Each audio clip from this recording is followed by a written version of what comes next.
Okay? I-priority natin ngayon yung Bluetooth. Ito yung cellphone natin na isa. Lagay natin sa may Bluetooth mode muna. Ayan, naka-Bluetooth siya. Magpe-pair yan doon sa cellphone ko. Ayan, nagpa-pair na doon sa cellphone natin. O, play ko to dito. Ayan, naka-play na siya, oh. Ngayon, volume natin. Kailangan gumana yung Bluetooth. And then ito pala yung niya, switch niya. Ayan. Kapag naka-unpress siya, ang gagana is dito sa may line niya, sa may likod. Kapag naka-press siya, yan, ito yung module yung gagana. Okay? Naka-press na yan. Ayan, oh.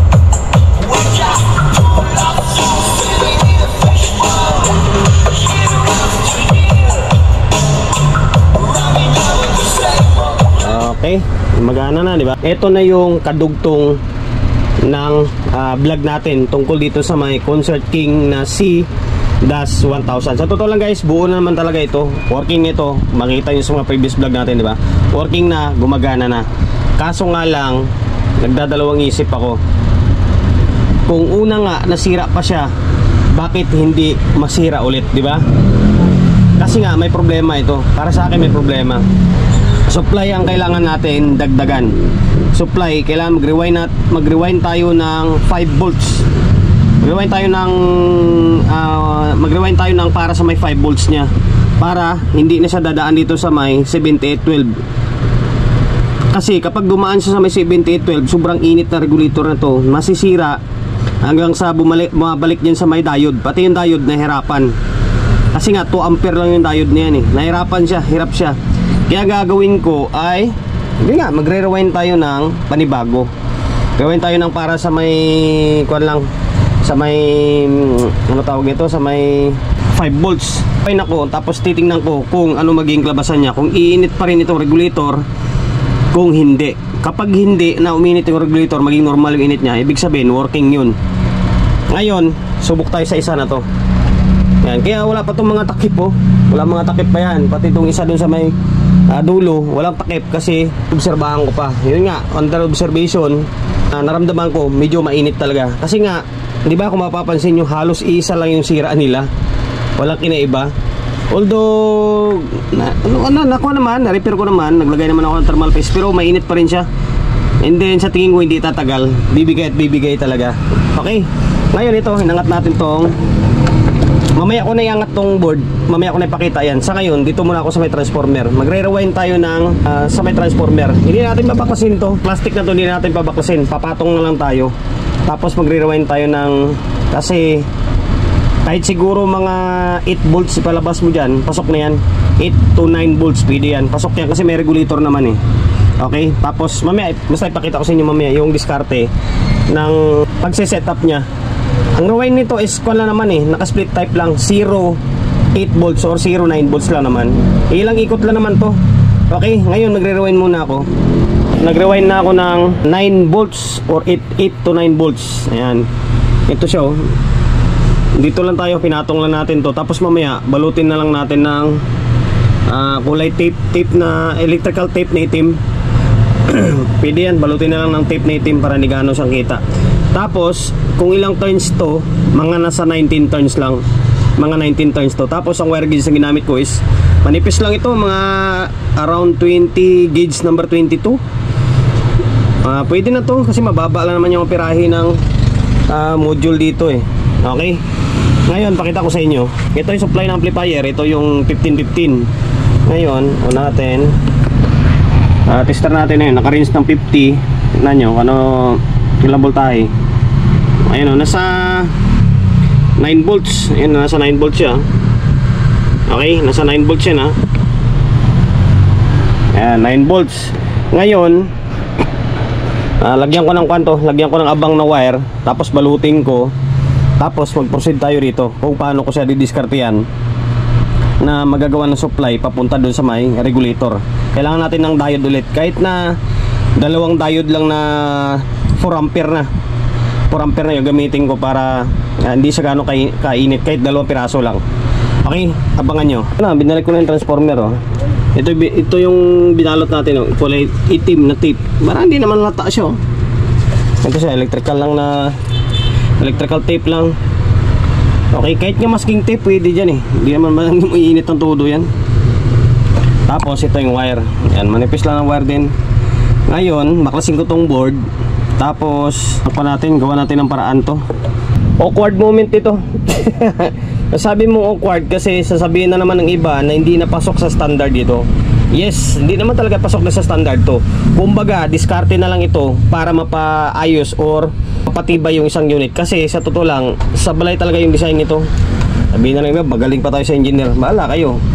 Ito, bali 4 ampere ito na diode. Ito, and then ito. Dalawang piraso gagamitin natin. Tapos tinanggal natin yung resistor dyan na nagda-drop galing dito sa may 12. Saan na ba yung kanina? Ito to. Ito 4.7 ito. Ito yung nagda-drop ng voltahe galing 12 volts. I-drop niya tapos ipapasok niya dito sa may regulator na 7805. Ngayon tinanggal natin yun.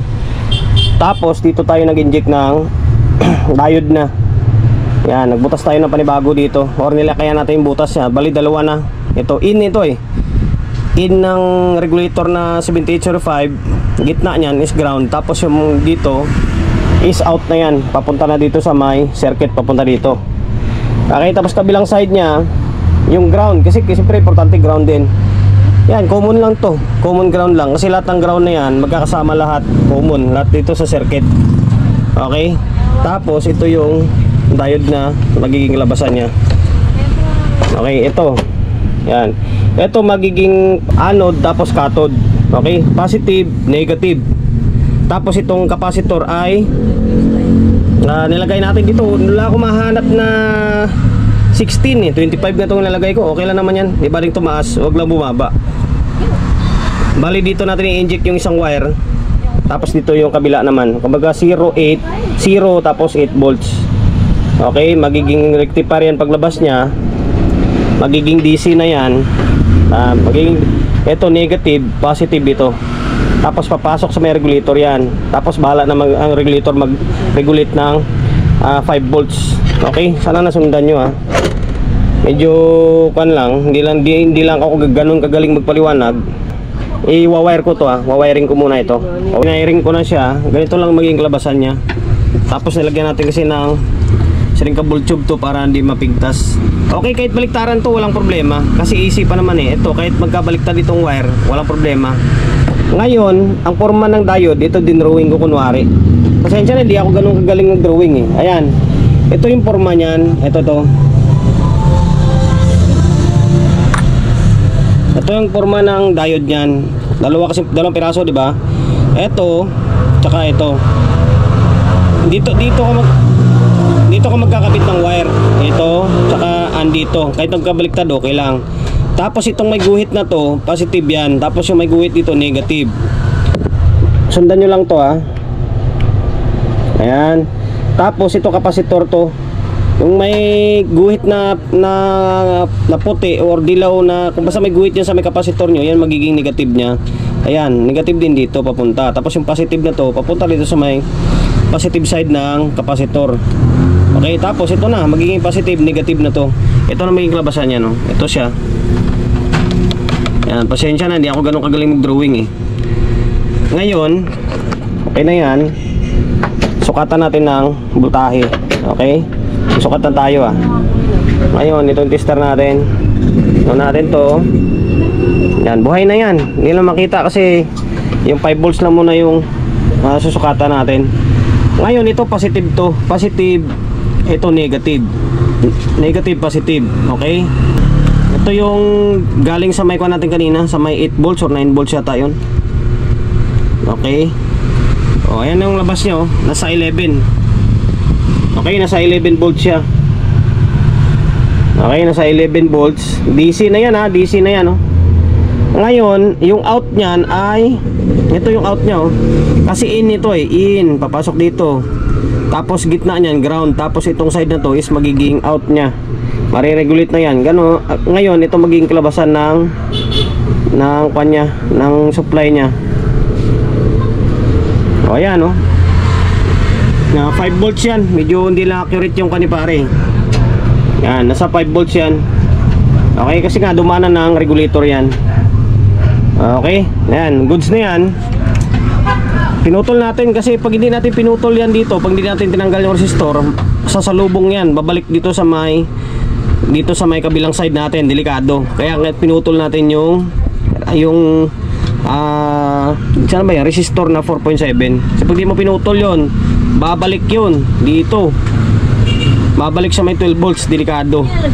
Okay, ngayon balik natin yung board, testing natin, tingnan natin kung anong mangyari, kung iinit ba, gagana ba or hindi gagana. Okay, naibalik ko na yung tawag nito, naibalik ko na yung supply ng amplifier. Hindi ito buhay, no?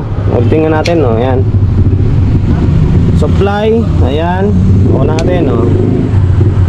Working na siya. Hindi, nanoobserbahan ko kung umiinit pa rin ng todo to. Umiinit siya pero minimal na lang, hindi siya yung katulad nung nakaraan na parang sobrang init talaga. Okay, nakapa ko. Mukhang okay na. Tapos ito, naglagay ako ng although naglagay ako ng input, pero tanggalin na lang natin to. Speaker na lang yan, dalawa. Yung dalawang miday natin na yon. Ngayon, nag-bluetooth ako. Try ko sa may bluetooth kasi yung 5 volts na yan, para yan sa may bluetooth, hindi yung mga display dito. Okay? I-priority natin ngayon yung bluetooth. Ito yung cellphone natin na isa. Lagay natin sa may bluetooth mode muna. Ayan, naka-bluetooth siya. Magpe-pair yan doon sa cellphone ko. Ayan, nagpa-pair na doon sa cellphone natin. O, play ko to dito. Ayan, naka-play na siya, oh. Ngayon, volume natin. Kailangan gumana yung bluetooth. And then ito pala yung kanya switch niya. Ayan. Kapag naka-unpress siya, ang gagana is dito sa may line niya, sa may likod. Kapag naka-press siya, yan, dito yung module yung gagana. Okay? Naka-press na yan. Ayan, oh.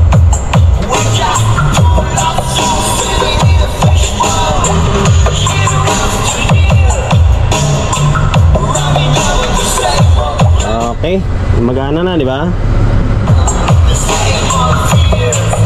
Ngayon, balik natin sa may input naman ulit. Ayan, input naman yung gagamitin natin para makita nyo na gumagana pa rin lahat. Okay, tapos balik ko to sa may cellphone. Ayan, i-plug ko na sa cellphone, full volume ko. Tapos unpress natin to. Ayan, unpress. Kahit naka bluetooth yan, hindi gagana yung bluetooth yan kasi ang priority line ay, ang priority is naka-line doon sa may likod. Ngayon, volume natin. Ayan.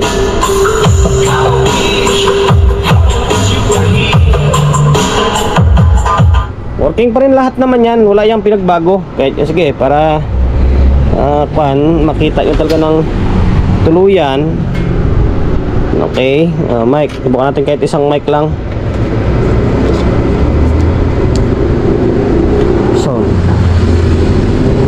So check. Yeah. Sound check. Mic testing. Check. Hey, sound check. Okay, gumagana yung mic, di ba? Working pa rin lahat yan. Kumbaga, sinipirit lang natin yung supply ng 5 volts. Okay, para hindi naman mapirsa itong regulator na 8 volts na to, ay yung 12 volts. Okay. Dapat nga meron pa tong kan eh. Dapat hiwalay pa yung supply ng yung fan eh. Yung fan dito rin kumuha yan, oh. Dito rin, oh. Although naghiwalay siya ng diode. May sarili siyang diode. Yung dalawa na yan, may sarili siya papunta doon sa may kabila. Okay na. Hindi na siya yung sobrang init na nakaraan, parang nakakapaso.